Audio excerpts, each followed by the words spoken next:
Halo pemirsa, selamat berjumpa kembali dengan saya Argo Pratomo Nugroho.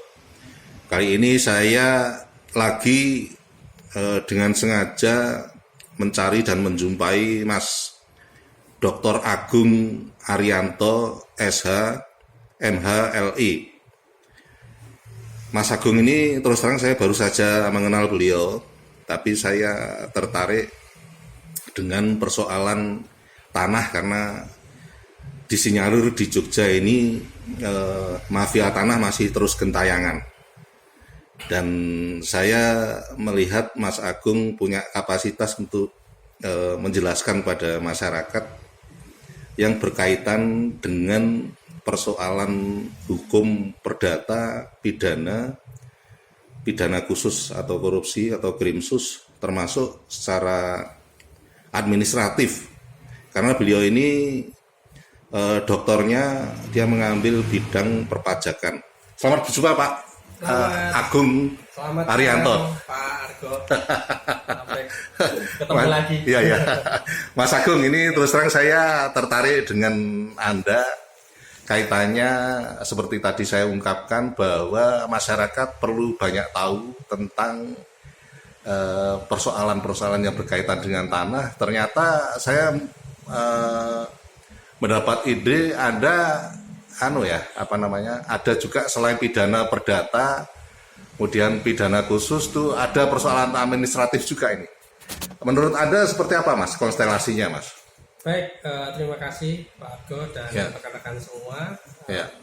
Mungkin sedikit karena saya kebetulan juga penasihat hukum dari terdakwa Robinson Salino, jadi saya mungkin sudut pandangnya lebih kita sempitkan ke tanah kas desa sebenarnya. Oh gitu untuk di kasusnya ya. Betul. Jadi tadi benar dikatakan oleh Pak Argo bahwa sebenarnya ada irisan-irisan sebuah peristiwa hukum itu secara umum keseluruhan itu pasti ada irisan-irisan hukum yang tidak hanya satu aspek hukum saja.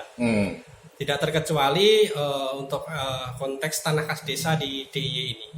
Jadi di kasus tanah kas desa yang saat ini sedang bergulir di Pengadilan Tipikor Jogja yang atas nama terdakwa Robinson Salino, di mana dikenakan disidangkan dengan tuduhan tindak pidana korupsi. Di situ kami berpendapat sebenarnya ada juga irisan dalam konteks perdata dan administrasi negara, administrasi hukum administrasinya. Nah tadi saya ingin mencoba mengomentari yang administrasi.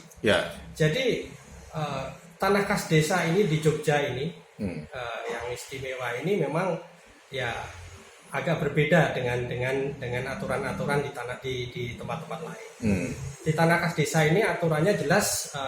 Sangat terbaru ada Pergub nomor 34 tahun 2017 mengenai tata cara segala sesuatu pengelolaan tanah kas desa, termasuk bagaimana tata cara pengolahannya, penggunaannya dan sebagainya. Nah di situ kalau kita berbicara mengenai Pergub, tentu saja konteksnya Pergub itu adalah satu, kalau bahasa kerennya itu adalah aturan perundang-undangan yang bukan undang-undang. Gitu. Jadi dia itu perundang-undangan tapi bukan undang-undang.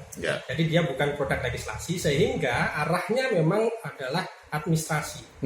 Segala sesuatu yang ada di dalam Pergub tersebut itu diatur termasuk dengan mekanisme pemberian sanksinya. Dan sanksinya itu terbatas sekali. Tentu saja sanksinya administrasi. Sebagaimana yang ada di pasal 61 itu ada sanksi peringatan 1, peringatan 2, pengembalian tanah kepada desa, lalu kemudian pengembalian fungsi dan terakhir adalah upaya hukum. Dan upaya hukum pun juga itu pastinya terbatas. Nah, penegak hukumnya itu adalah Satpol PP. Itu clear. Jadi tidak keluar daripada itu. Artinya sudah jelas aturannya seperti itu ya. Jadi itu ranah-ranah administrasi sebenarnya. Bukan ranah-ranah pidana lagi. Makanya kalau seandainya toh ada pidananya piring gitu Mas ya. Betul. Tindak pidana ringan itu ya. Tindak pidana ringan dan penegak hukumnya adalah Satpol PP dalam hal itu. Artinya kan setingkat kayak kalau orang awam kan kayak garuan WTS segala itu kan. Ayo tak. Ini bahasa awamnya loh Mas ya. Artinya itu kan peradilannya kan piring itu. Artinya cepat sekali, dot itu nggak ada 5 menit terus langsung selesai itu ya. Betul.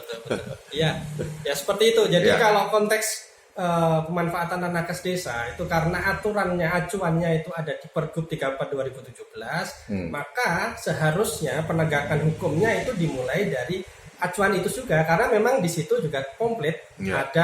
ada aturan bagaimana bila terjadi pelanggaran. Jadi tidak keluar daripada itu. Gitu. Lalu Mas, sebagai orang awam, saya mewakili teman-teman awam bahwa kan ketika kita ingin membeli sebuah rumah misalnya yang di sana ada tanah di sana, bagaimana kita bisa biar istilahnya aman dan clear ketika kita mau membeli itu, Mas? Menurut Anda anunya seperti apa sarannya atau istilahnya yang ingin Anda sampaikan kepada masyarakat itu? Ya, baik. Saran kami ini karena terutama di Jogja, karena ini sekali lagi berbeda dengan daerah lain. Ya. Jogja itu jenis tanahnya banyak sekali. Ya. Ada tanah kas desa yang menurut Pergub 34 2017 itu merupakan yang berasal dari tanah Kesultanan dan Kadipaten, ada tanah Sultan Ground, Pakualaman Ground dan sebagainya, dan ada tanah hak milik. Nah, makanya untuk mengetahui itu semua, tentu saja bila rekan-rekan atau hadirin semua ingin memiliki tanah di Jogja harus cukup teliti. Yang pertama, yang paling umum terjadi adalah kita cek dulu lokasinya, kiri kanan dulu tanya, kiri kanan dulu di kelurahan atau di tetangga kiri kanan ini tanah apa dulu, ada sengketa atau tidak. Lalu setelah itu kita verifikasi berkas. Dari mana? Kita bisa mungkin verifikasi berkas itu ke BPN, Badan Pertanahan mungkin, atau mungkin Dispertaru terkait dengan bagaimana tata letaknya, apakah dia jalur hijau, kuning dan sebagainya.